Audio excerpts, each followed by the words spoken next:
Hello everyone, myself Neha and I have secured All India rank 501 in NORCET 10. So I am here to tell you about my experience and journey with the test series that I took during my NORCET 10 preparation.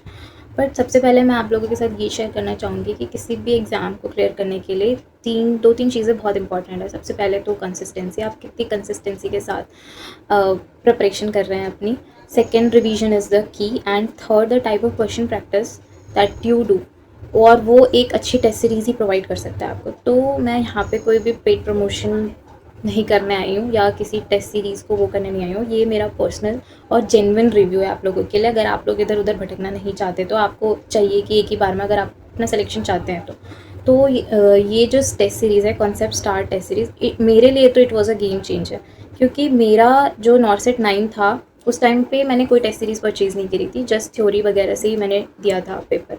तो मेरा pre भी clear नहीं हुआ था। तो एक test series अच्छी, और वो भी अच्छी टेस्ट सीरीज़ लेना, उसको प्रैक्टिस करना बहुत ज़्यादा इंपॉर्टेंट है। तो नॉर्सेट 10 की जब मैंने प्रिपरेशन स्टार्ट करी तो मैंने अक्टूबर में ये टेस्ट सीरीज़ को परचेज़ किया। इस टेस्ट सीरीज़ को मैंने डे 1 से एंड तक कंसिस्टेंटली प्रैक्टिस करा है। अब मैं आपको इस टेस्ट सीरीज़ के फ़ीचर्स के बारे में बताऊंगी। तो सबसे पहले तो ये जो टेस्ट सीरीज़ है वो बिल्कुल नॉर्सेट लेवल के क्वेश्चंस प्रोवाइड करती है, मतलब पैटर्न आपको बिल्कुल सेम मिलेगा। प्लस इसके जो रैशनलेज है, बिलीव मी, इनके रैशनलेज इतने जेन्युइन, इतने एक्यूरेट और इतने क्वालिटी वाले हैं। मतलब जैसे कि जो आंसर करेक्ट होता है उसका रैशनलेज तो हर कोई बताता है, उसका एक्सप्लेनेशन हर कोई दे देता है, बट जो आंसर्स करेक्ट क्यों नहीं है उनके रैशनलेज को भी इन्होंने इतने अच्छे से एक्सप्लेन किया हुआ है। सेकेंड थिंग कि मैं अपना जेन्युइन रिव्यू दे रही हूँ। तो इस बार तो नॉर्सेट 10 में कुछ क्वेश्चंस तो डायरेक्ट आए थे इनके टेस्ट सीरीज़ से, एग्जैक्टली सेम।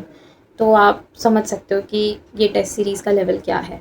उसके बाद टेस्ट सीरीज़ के साथ साथ ये सब्जेक्ट वाले भी टेस्ट प्रोवाइड करते हैं कुछ। उसके बाद टेस्ट सीरीज़ के साथ साथ आपको एक व्हाट्सएप ग्रुप में भी इन्वॉल्व करते हैं। वहाँ पे आप अपने डाउट्स डिस्कस कर सकते हैं। नंदू सर, राहुल सर बहुत हेल्प करते हैं, आपके सारे डाउट्स क्लियर करते हैं। प्लस वो फ्लैश कार्ड्स भी प्रोवाइड करते हैं। और इनके साथ साथ आपको जैसे इमेज बेस्ड क्वेश्चंस हो गए, काफ़ी सारे सब्जेक्ट्स के नोट्स भी प्रोवाइड किया कर दिए जाते हैं। तो इस टेस्ट सीरीज़ के ये फीचर्स थे। तो और मैं तो यही बोलूँगी कि अगर आपने ये टेस्ट सीरीज़ परचेज़ कर लिया, आप बिल्कुल रिग्रेट नहीं करोगे। मतलब आप ऐसा नहीं कि बस परचेज़ कर लिया और बस क्वेश्चन प्रैक्टिस करें। क्वेश्चन प्रैक्टिस करनी है, टेस्ट लगाने हैं, डेली लगाना है, कंसिस्टेंसी के साथ लगाना है। प्लस उनका एनालिसिस करना है, अपनी एनालिसिस नोटबुक बनाइए, उसको अच्छे से एनालिसिस करते रहिए, रिवाइज़ करते रहिए टाइम टू टाइम।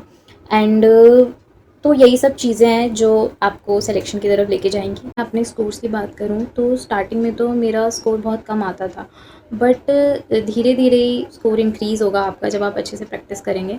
तो इनके जो क्वेश्चंस हैं, जो ये questions type of questions provide करते हैं, तो जब आप कंसिस्टेंटली प्रैक्टिस करने लग जाएंगे ना, तो उन क्वेश्चन से आपको ना एकदम अच्छे से आइडिया हो जाएगा कि किसी क्वेश्चन को अप्रोच कैसे करते हैं, उसका आंसर क्या होना चाहिए। बेशक आपने उस क्वेश्चन को पहले ना पढ़ा हो कभी, बट अगर आप टेस्ट सीरीज़ अच्छे से सॉल्व करते हैं तो बिलीव मी, जब आप एग्जाम में बैठेंगे ना, तब आपको अपने आप लगेगा कि हाँ, इस क्वेश्चन को कैसे अप्रोच करना है, ये क्वेश्चन पूछ क्या रहा है एक्चुअल में, और इसका आंसर क्या होना चाहिए।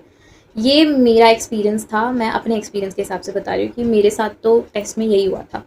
So these were the points about this test series, because for me this test series really helped me a lot, and मेरा स्कोर बहुत ज़्यादा इम्प्रूव हुआ है इस टेस्ट सीरीज़ की वजह से। So this was all about the test series. Thank you and all the best.